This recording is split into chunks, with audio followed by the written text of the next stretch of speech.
Alrighty, good afternoon, everyone. Welcome and thank you for joining us for this solid waste management webinar in the Tribal Environmental Health Summit webinar series.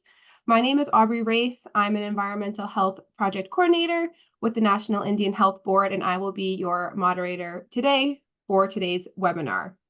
We are joined by Mansell Nelson.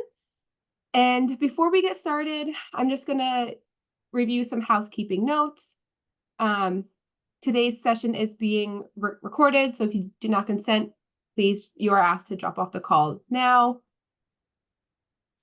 All participants have been muted, so please leave yourself on mute during the presentation unless the presenter specifically asks for you to unmute and engage. However, if you have trouble hearing during the presentation, please let an NIHB staff member, me, Aubrey again, know by sending me a direct message via the chat box. A recorded version of this webinar will be available for viewing post-webinar on NIHB's YouTube channel.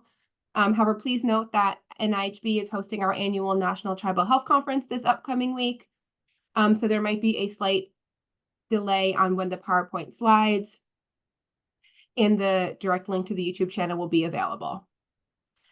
We encourage you to enter questions into the chat box throughout the webinar, and once we get to the Q&A portion, you may either type your questions in the box or unmute to ask the question. We ask that you turn on your camera when asking questions, and if you're not speaking during the Q&A, please remain muted.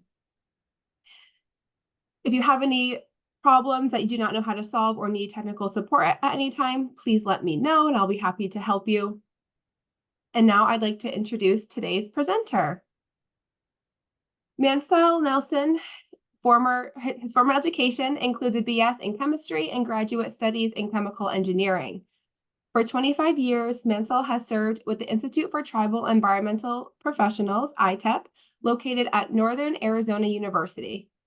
Prior to working with ITEP, he served in the U.S. Army Chemical Corps and taught community-based high school chemistry on the Navajo Nation. As a program manager, he prepares Native American students for careers applying science and engineering to environmental issues impacting tribal communities. He also conducts training for tribal environmental staff on maintaining healthy tribal homes and healthy tribal schools, with an emphasis on protecting children's health. During the pandemic, he has been seeking approaches for creating COVID-ready schools through application of air quality principles and a variety of air quality sensors. Protecting the health of children is protecting our legacy. Mansell has 6 grandchildren, including 4 that are members of the Navajo Nation. The floor is all yours, Mansell. Thank you, and thank you for the introduction. I guess I'm the one that wrote it, but it's always good to be introduced so people know that who's presenting to them.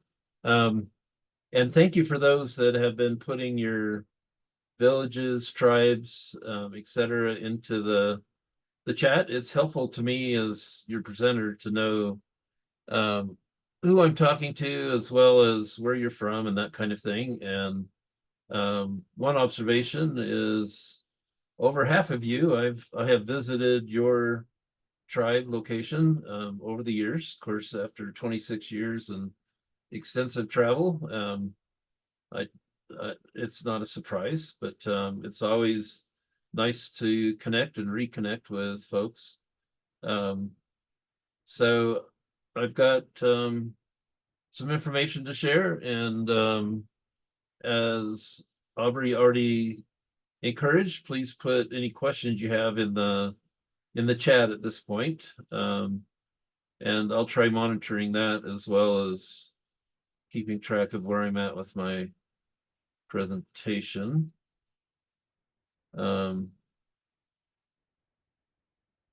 So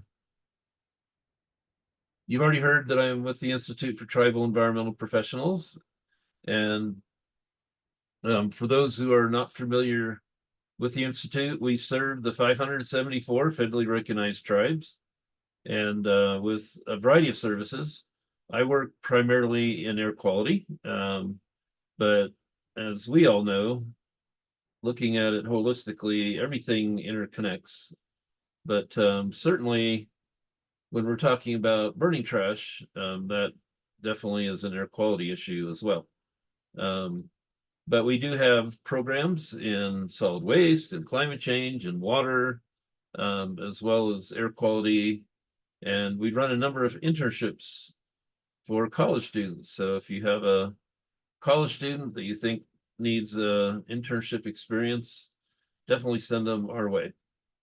And I'll put my email in the chat a couple of times, because feel free to reach out to me. My job is serving tribal nations, so I'm happy to respond. And if I don't have an answer, I'm certainly able to use an extensive network to help connect people. Gonna talk about the list here, as well as answer your questions. Starting out with some cultural thoughts, and then why we do burn trash from time to time, reasons to not burn, or in particular, encourage not burning certain things, and then focus on burning best management practices, looking also at burn boxes.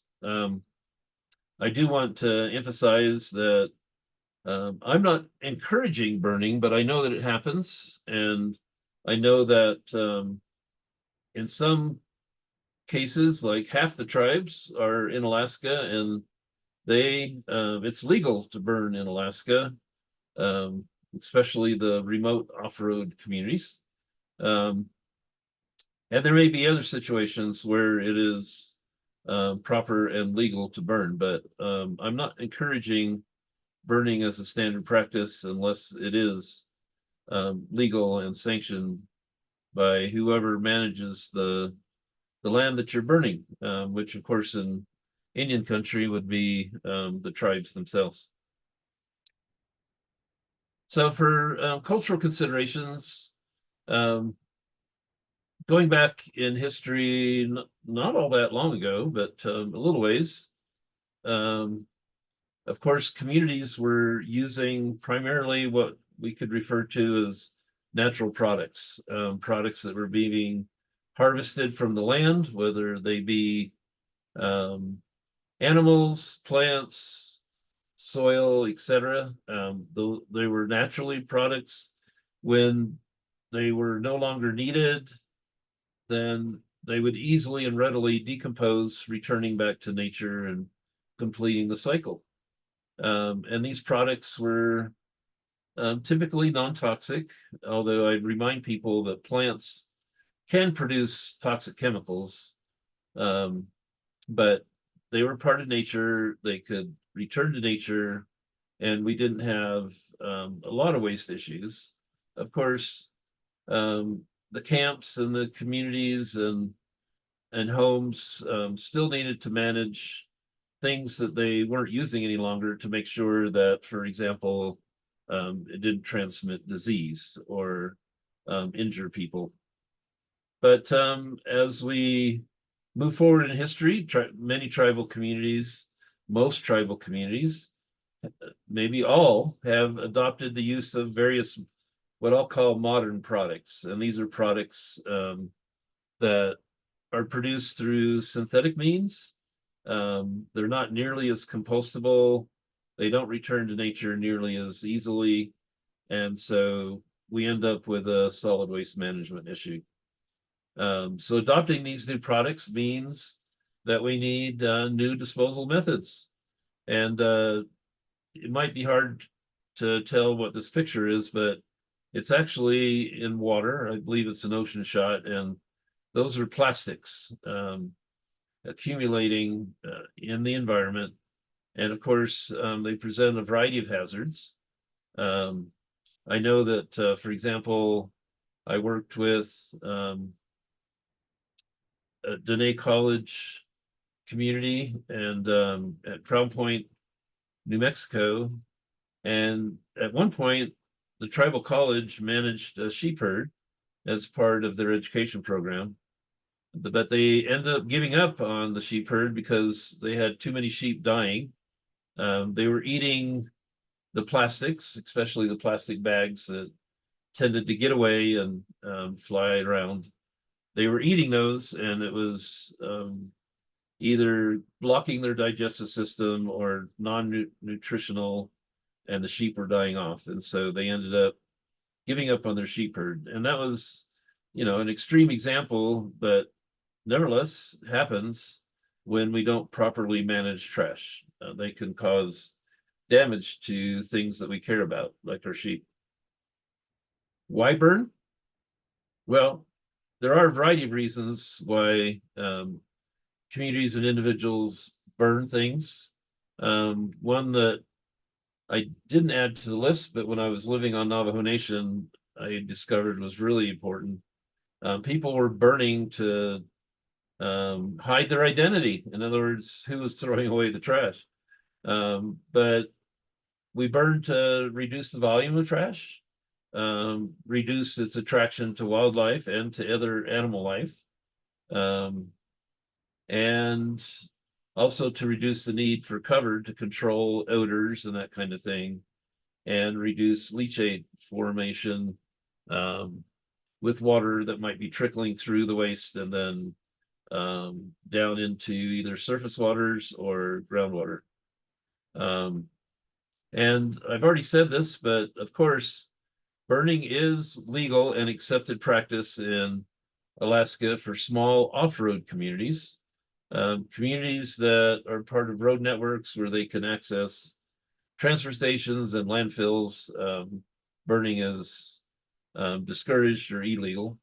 And I'm sure there's other communities where the practice of burning solid waste is also legal in some of the individual communities where you are. And I know there's also exceptions, like I work a lot with Navajo and travel across Navajo. Those in sheep camps, for example, are allowed to do a little bit of burning and even burying of waste at sheep camp. So there are situations, but overall, I think most locations now are discouraging burning of solid waste. So why not burn? Well, if it's illegal, of course, that's a good reason not to burn. But it contributes to air pollution, and I spend most of my time working on air quality issues, and this is a big issue, particularly around the burn site. Burning will release toxic chemicals, and I'll talk more about the concerns with those toxic chemicals and how it can impact our communities. It can make things uncomfortable or unhealthy. I've been in a community where it was legal to burn, but they were burning at a time when the school was in session, when the wind shifted and was blowing into the school, and the kids weren't too upset, but we ended up having to cancel school because it was just too uncomfortable and, of course, unhealthy. Also remember that what may start out as burning trash can start wildfires, which in many regions of the US now is a big concern. I know here in northern Arizona, we've already started our wildfire season. It started about a week ago with a fire that they're currently let burn as a control burn. But the wildfire seasons have been getting bigger and lasting longer and causing more and more issues. So we really want to be careful about that. And in general, I would make the statement that burning should be the last option for solid waste disposal. And I'll go into that in a little more detail. And in fact, here's a little more detail. So the pyramid that I would recommend, a waste hierarchy, let's separate our trash, and I'll talk a little bit more about what we want to separate. Let's divert our trash to other uses and reuse whenever possible. And then refusal is one of my favorite ones in communities. For example, in the Crown Point community, with all those plastic bags that literally made it very difficult to raise sheep, perhaps ordinances could be passed that would make the plastic bags illegal, which is what a lot of the waste that's flying in the wind and causing the problems.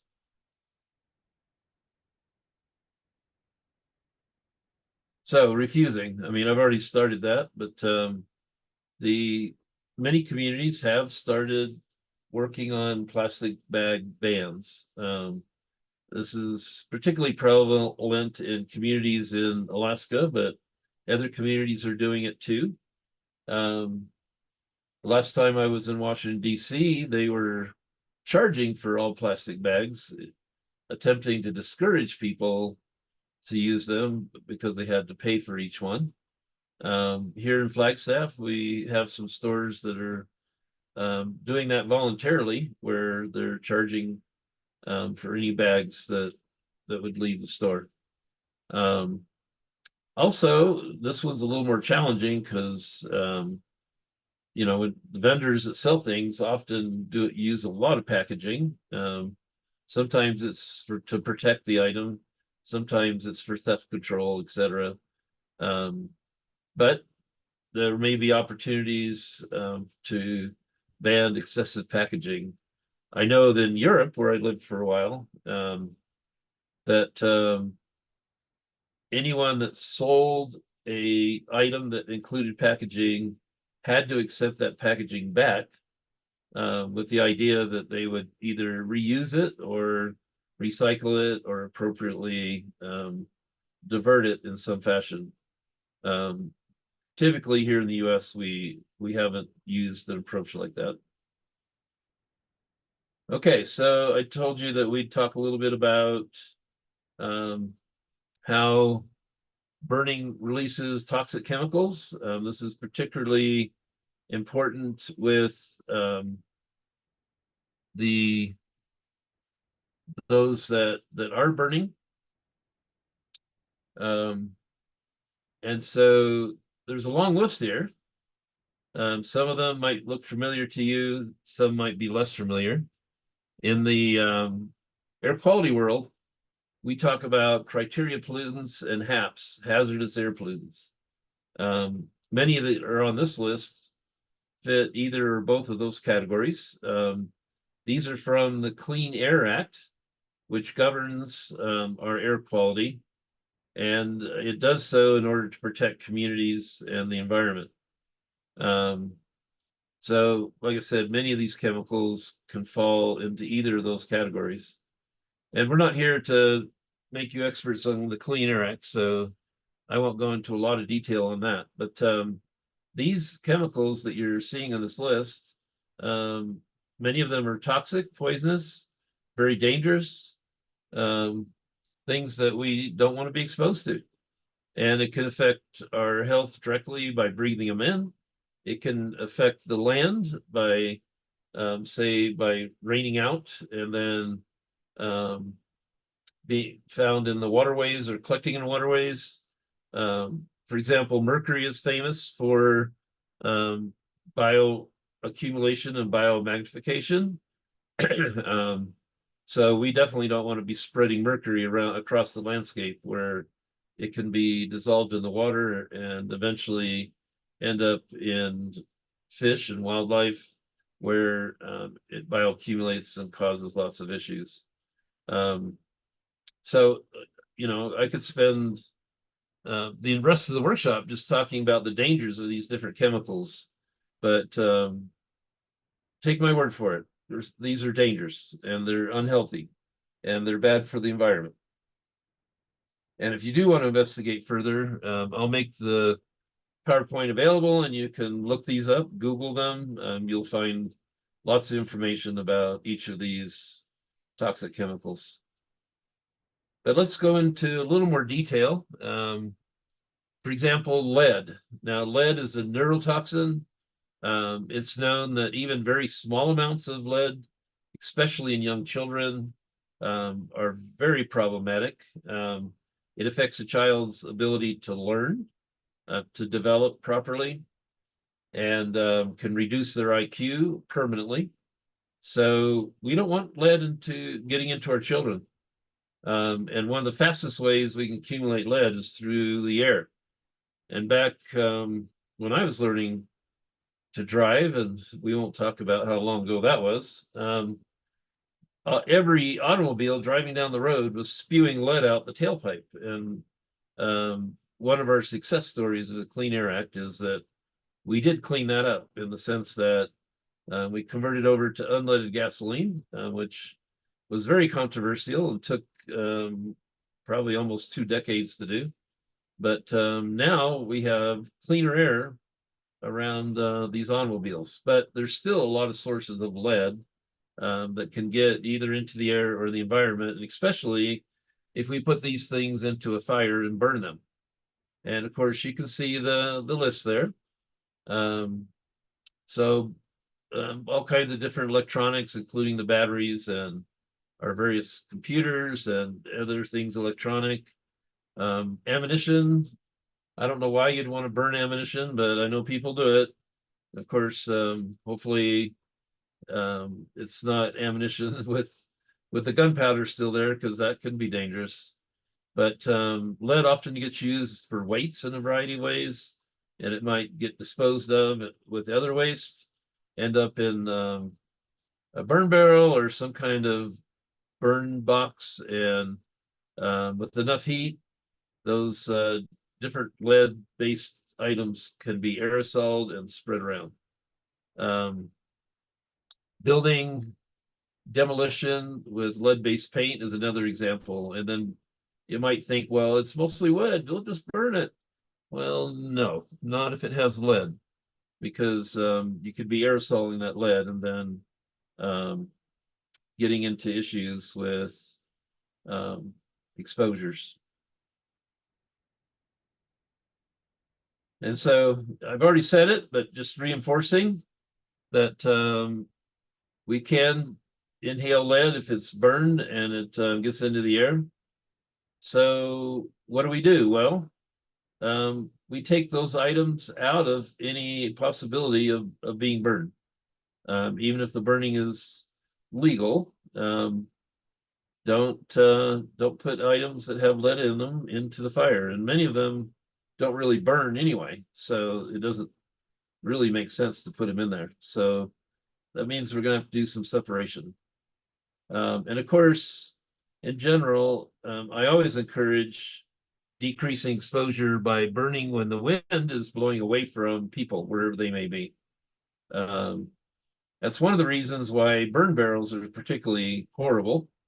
When I was teaching in Tuba City, which is on Navajo Nation, there was literally across the way from my classroom a couple of burn barrels that they'd go out and burn most every afternoon. Probably shouldn't get into a lot of detail of how those burn barrels disappeared, but they disappeared. And a couple of students got extra credit because they disappeared. And they came back and they disappeared again. And after that, they didn't come back. So they finally got the message, I guess, that we really didn't want burn barrels burning and exposing our students to all the toxic waste, including PM, which is particulate matter, and other things that come with burning trash. And of course, I've already emphasized it, but health effects, especially of lead, even very small doses, are dangerous and will affect children very directly. Now, in larger doses, of course, they'll affect adults too, but the main danger here is with young children, and we want to keep all sources of lead away from young children.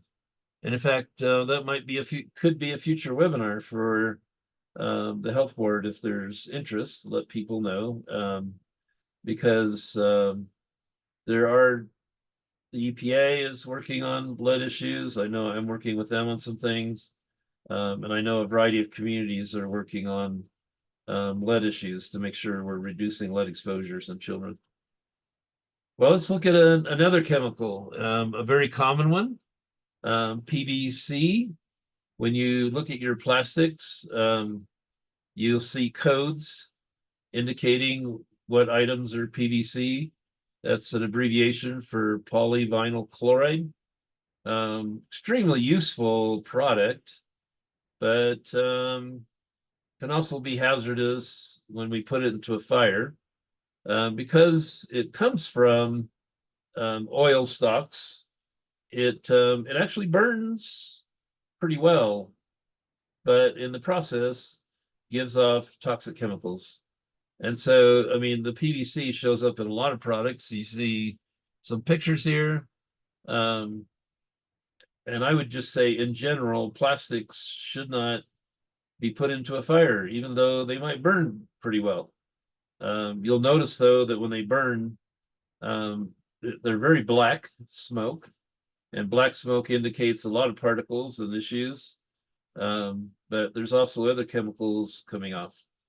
So, and the other chemicals that are particularly dangerous are called dioxins. It's a class of chemicals, and you take PVCs and put them in a low temperature fire, and you're going to get dioxins. And dioxins are very persistent in the environment. They're also quite toxic. And as humans bioaccumulate them, they deposit in the fat of people. So they stick around for a long time, and they accumulate over time, and they have toxic impacts. And so you don't want to burn anything really with plastics, especially low temperature. Now, if you have what's classified as an incinerator, which by definition burns at very high temperatures, you can actually destroy the dioxins as well. Even then, you want to be very careful, because you don't want dioxins in your environment. Some other examples of dioxins being created, you can see there's a number of them. Many of these are in relatively low levels, but since dioxins are persistent in the environment and don't break down, any level of dioxin is a concern. But in the topic here, we're talking about solid waste. It gives us good reason why we don't want to burn any kind of plastics. And of course, dioxins, they start out as a gas, so they can be transported by air, but they also are deposited in soils and can dissolve into water in limited amounts, but nevertheless, amounts that would be of concern, and they can accumulate in the soil. And then, using that term again, bioaccumulation, they can bioaccumulate in food chains, and which means that the top of the food chain, the predator, will be accumulating these the most.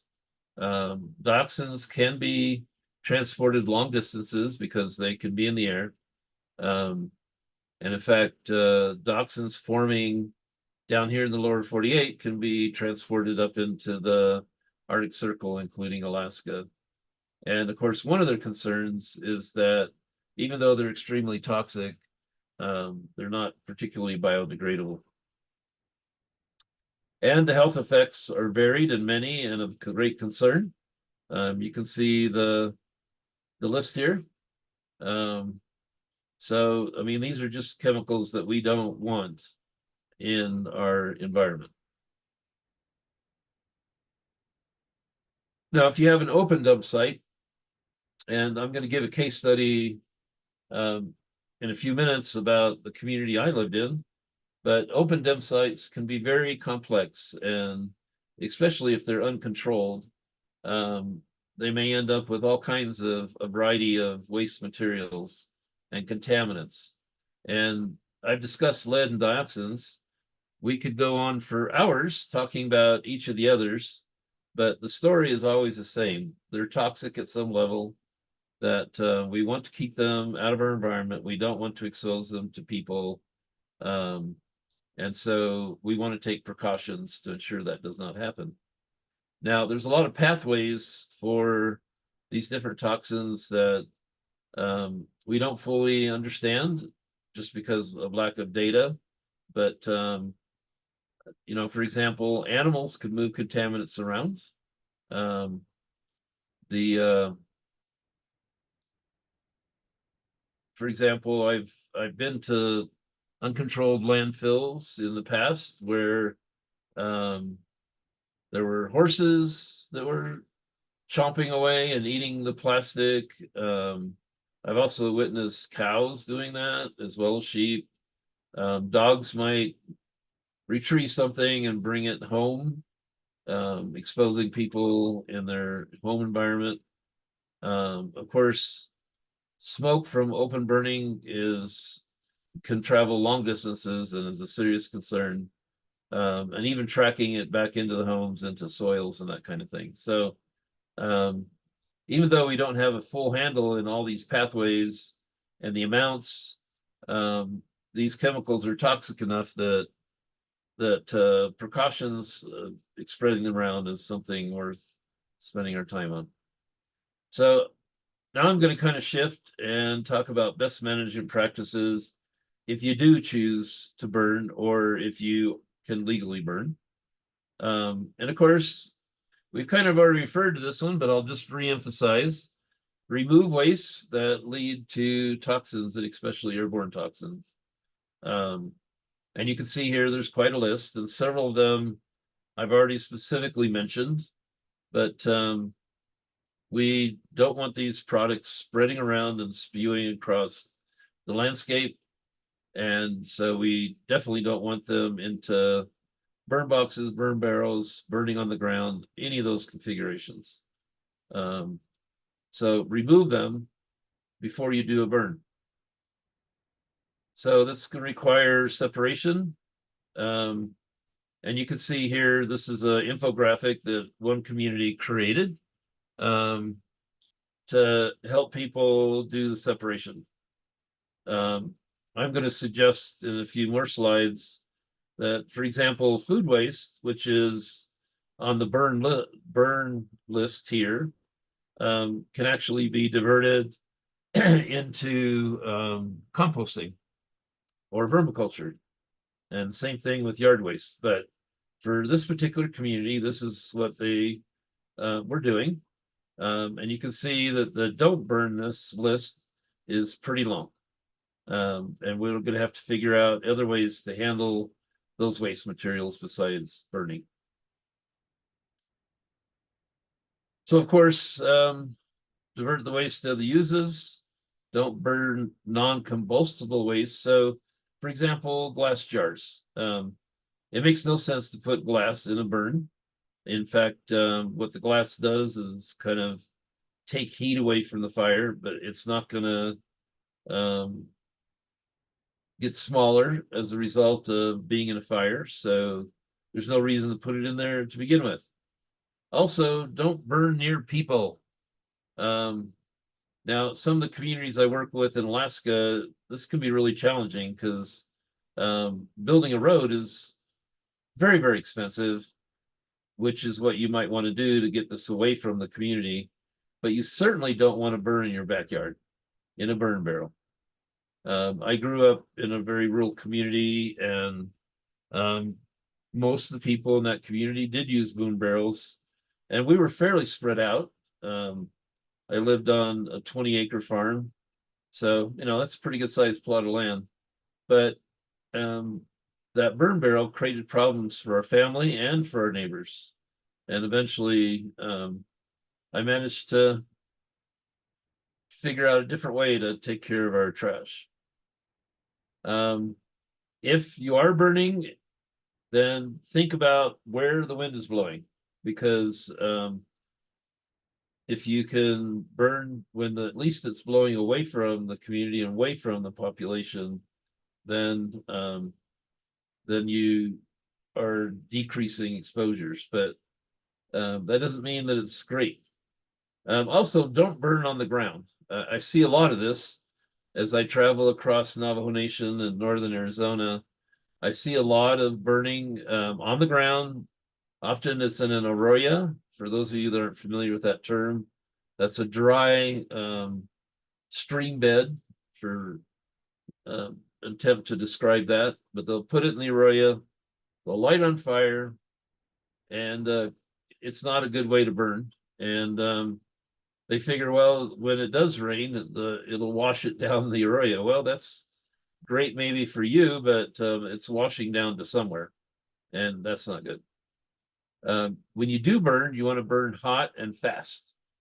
You don't want to leave things smoldering. You want to get to hot temperature as quickly as possible. And I think it's important to say we don't want to burn trash in wood stoves. Now, I spend a lot of my time working on indoor air quality, and I can just say that burning any kind of trash in your wood stove is potentially putting those toxins right into your home. So it's bad enough when they're out on the landscape, but in your home is really bad. And this means no styrofoam. I know it looks fun. I've played with those kind of things when I was a kid, but now I know that that's extremely toxic. It's unhealthy. All kinds of plastics, none of those should be burned in a wood stove. And again, I know that it happens all the time, but I'd highly discourage it and say that we need to educate our communities that we don't do that. All right, a little bit more on diversion. So recycle when you can. Rural communities, I know that recycling isn't always a great situation. I mean, Flagstaff, we're pretty urban here, but and we do recycling, but on a market basis, it's pretty challenging because we actually have to subsidize the recycling. But the good news is we're not burning it and we're not putting it into our landfill. So, but we actually pay a company to accumulate the recyclable and ship it off. We actually pay them to do that because there's not enough money in it. Of course, there's some products like aluminum where it actually can be a moneymaker because aluminum has enough value in the recycle that it can be helpful. So look at look at your waste stream and figure out what makes sense to recycle. Whenever possible, compost. So things like the food waste is extremely compostable. And by the way, we have trainings and programs working with tribes on that. So if you want some help with some community level composting, contact us at ITEP. I can connect you with that program. And then wherever possible, reuse the item instead of doing anything of it. In other words, it's not really waste. It's just something that needs a different use. So here's an example of a community that's baling up some recyclable items to be shipped out of the community. Now, this is actually an Alaska community, and it won't always make sense for some communities to do this, but a coastal community, for example, that has access to barge might be able to barge these out of the community and at least not put a lot of money into it. Like I said, you're not going to make a lot of money either.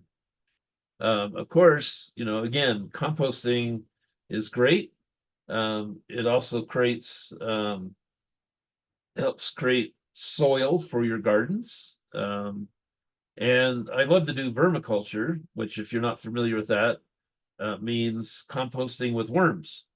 And that's a whole nother level of activity and interest, but I can tell you that young children love the worms. So it works, but it takes some management and takes some work. Of course, repurposing.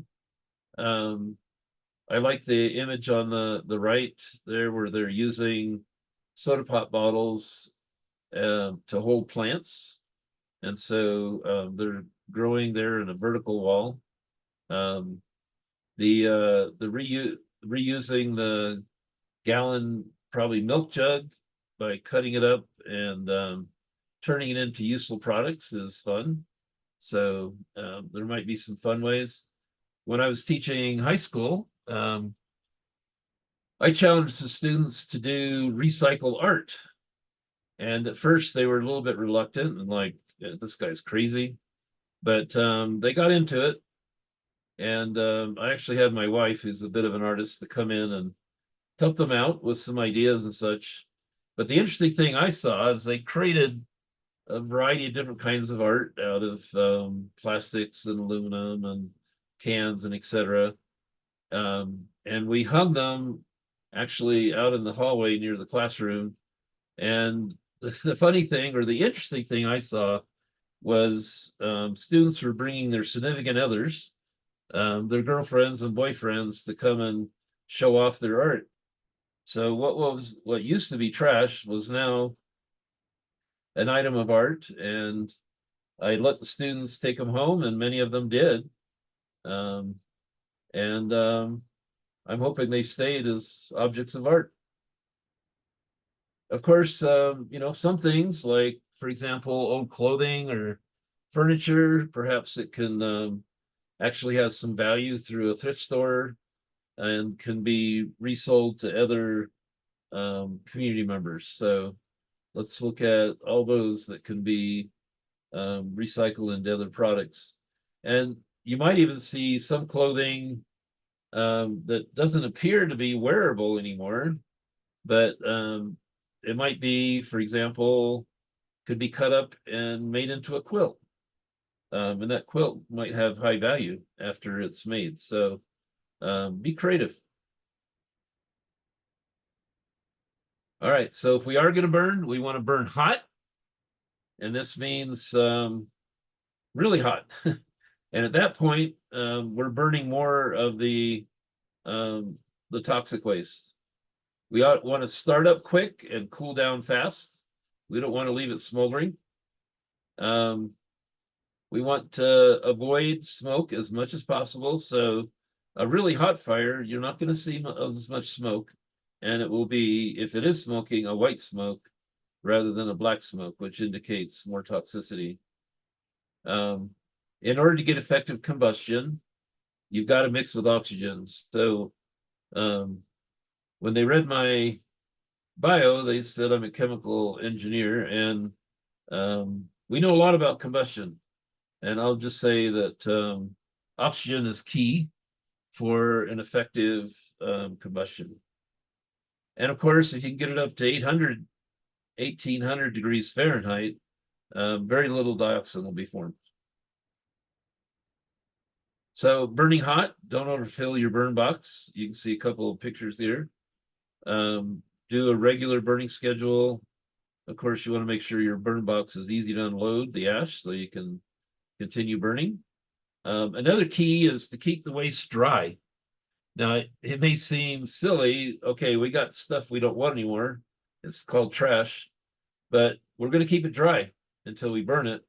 And we do that because excessive moisture makes it harder to burn. And it also pollutes more and it keeps the temperature lower.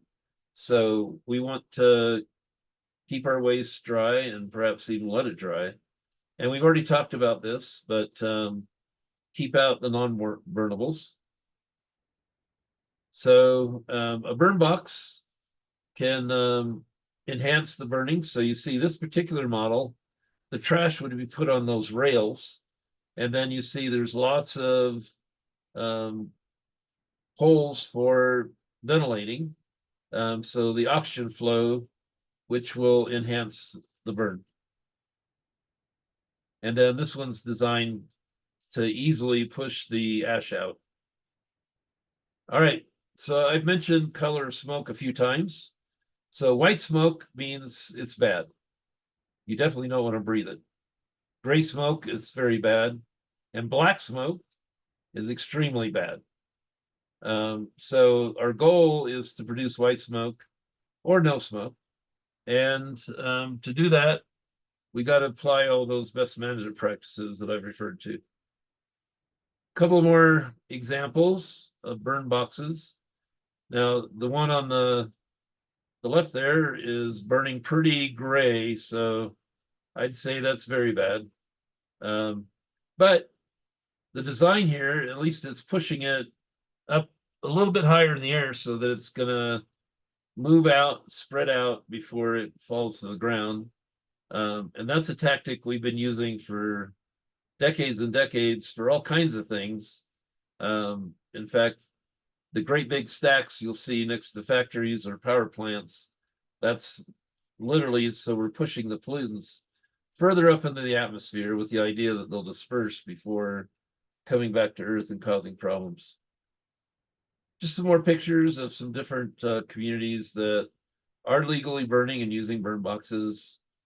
And another picture of them moving the ash out after they've completed a burn. In this case, they're using heavy equipment to empty out the ash. Some more burn boxes. By the way, those screens are really important for preventing wildfire because some of the ash can be in very large chunks and still burning as it floats through the air. So what you see here, the screens are really important for protecting the surrounding area from wildfire. Some more examples. Many of these are constructed with local materials, reused materials, but the community either needs to hire a welder to bring them in or, you know, get someone trained in your own community. Now, this one's a little different situation. This one is actually an incinerator. So incinerators typically, almost all incinerators, you're adding fuel to them to increase your temperatures to much higher temperatures, and thus improving the burn greatly, and including trying to avoid the formation of dioxins and such. So for Alaska, there are regulations. In your own communities, you're going to have to look at what are your local policies and how they impact. So be sure you refer to those. So talking a little bit about taking action. And by the way, on the right-hand side there, that's my granddaughter. So I couldn't resist including her in my presentation. So in the form of taking action, tribes should be creating policies to address solid waste issues. Again, we have a program here at ITEP to help people actually do that, with access to lawyers to help you create sound ordinances, enforceable ordinances. Of course, even after they're well written, the community has to find the resources both to do education and, as needed, enforcement to make those policies effective. Also recommend coordinating efforts with the county and state. Yes, I'm well aware that as sovereign governments, you want to work with the federal government, but in some cases, especially when it comes to solid waste, the county and the state have resources to help communities manage those. So, and in fact, I'll present a case study where the county and particularly the county and the tribe work together. So don't ignore those resources, reach out to them. Also, I would encourage education in tribal schools. So I was a chemistry teacher, but I taught what I called community-based education. And I actually spent about 8 weeks, almost 2 months on solid waste. Now, I was able to incorporate a lot of chemistry into that. But I also, the assignments that my students got weren't to write a paper for the teacher. The assignments were to create a brochure for the community and go explain to the community what they needed to do. And that's one of the assignments. I also did have labs that we could do in the classroom. But it was effective. In fact, the county that we operated in, Coconino County, for Tuba City, told me that Tuba City had the highest recycling rate in the entire county. And he attributed that to the fact that my students were out there teaching people about recycle, about other options. So, and of course, you always need to be prepared to do enforcement when education is not enough. Sometimes there's enforcement, and I've been involved in those as well, where I became the, unfortunately, I became the punishment for the enforcement. The punishment was they had to get trained on the proper use of trash, and it was my responsibility to do that. That was an interesting project.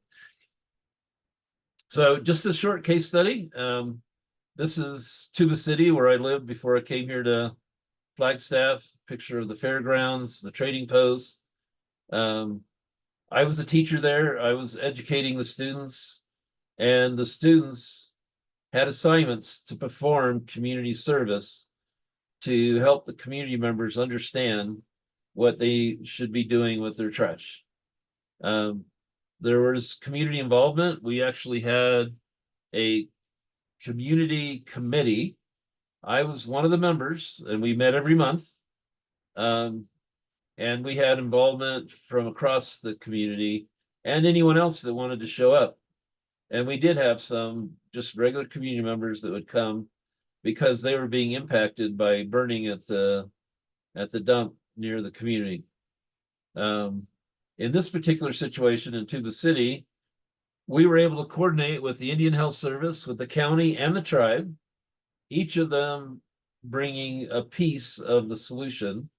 Indian Health Service built a series of transfer stations, including one in Tuba City that had a compactor. And then transfer stations throughout other small communities that were still within the kind of that service area. So the Indian Health Service, federal government, did chip in. We worked with the county. They actually moved the waste from the transfer station to the county landfill. And the tribe actually chipped in and paid the county to help with managing that transportation piece.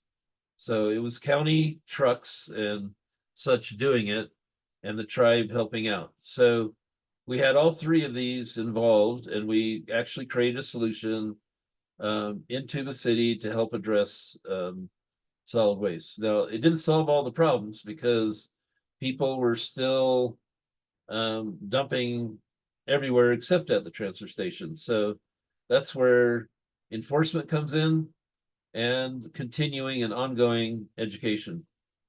But we made a lot of progress, and there's still a lot to be done. I still visit Tuba City regularly because I work with a lot of schools there. And I'm able to see the progress. Slow, but sure, you might say. So just reminding you what we've covered today as we wrap up, and encourage you to put in questions if you have any. I see a few, so I'll be responding to those questions. But we've talked about the contaminants that can be released into the environment through burning, and a couple specific examples, but emphasizing that there's a lot more that we should be concerned about. Then we did do some best management practices when it comes to if we are going to burn.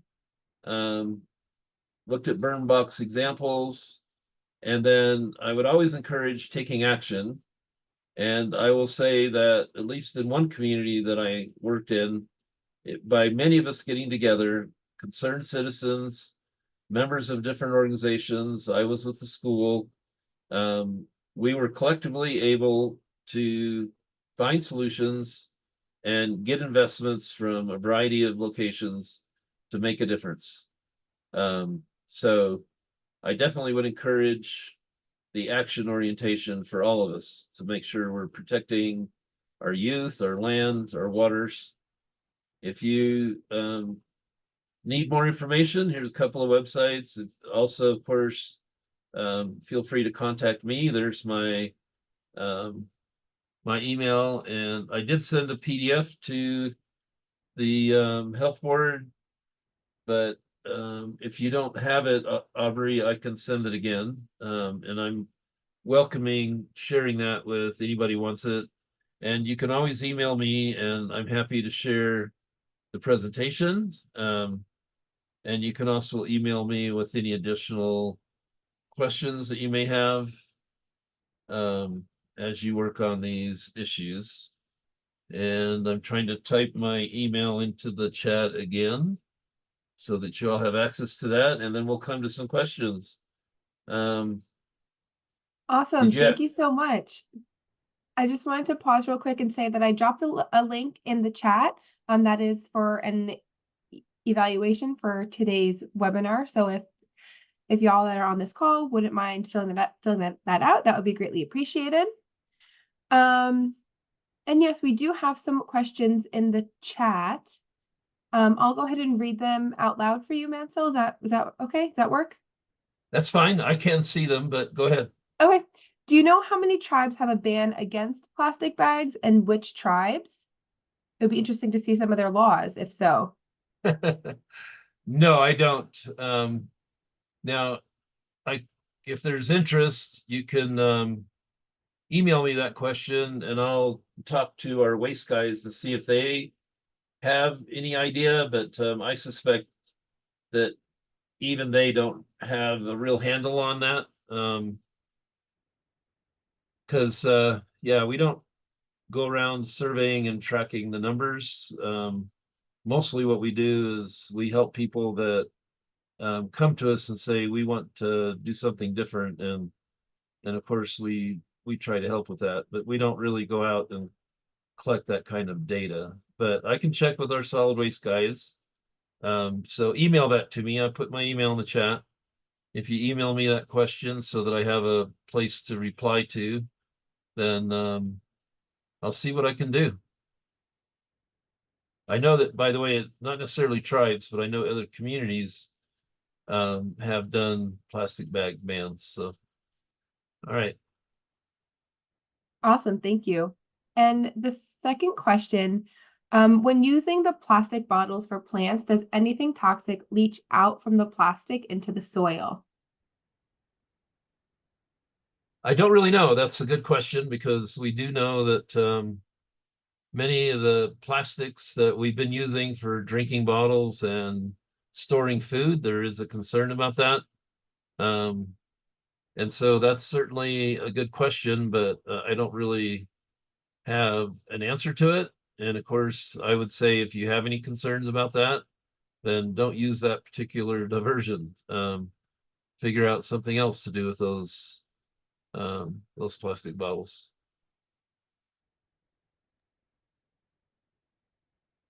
Awesome. Thanks for those answers. I don't see any other questions in the chat, so I wanted to open it up to the floor. If anybody wants to pop any other questions in the chat or come off mute.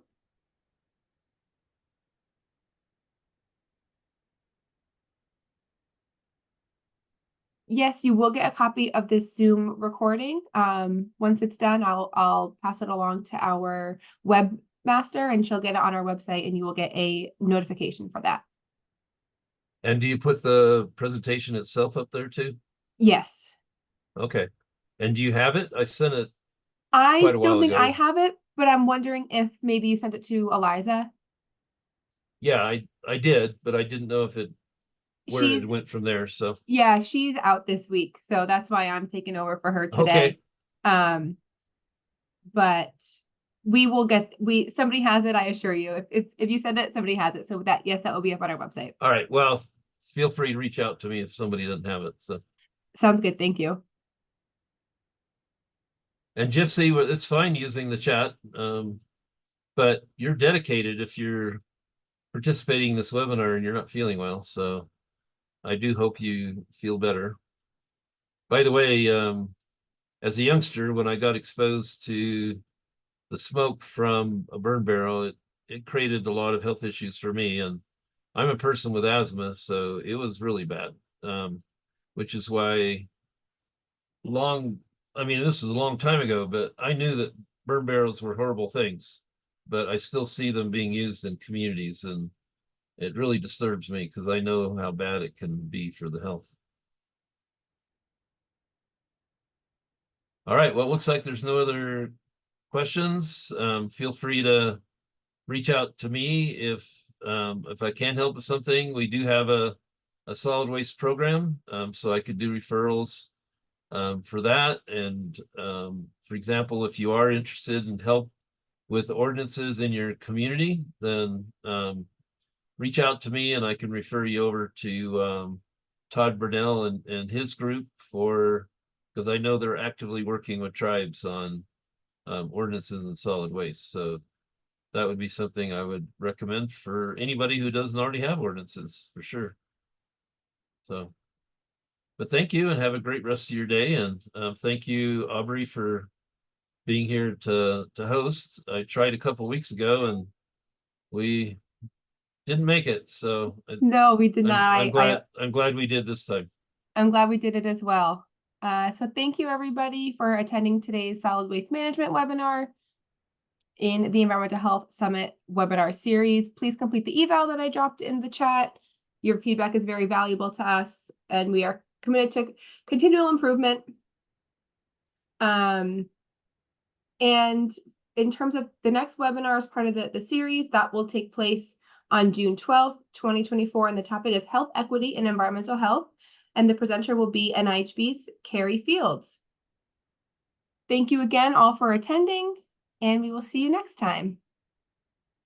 Thank you, Aubrey, for being the host. Absolutely.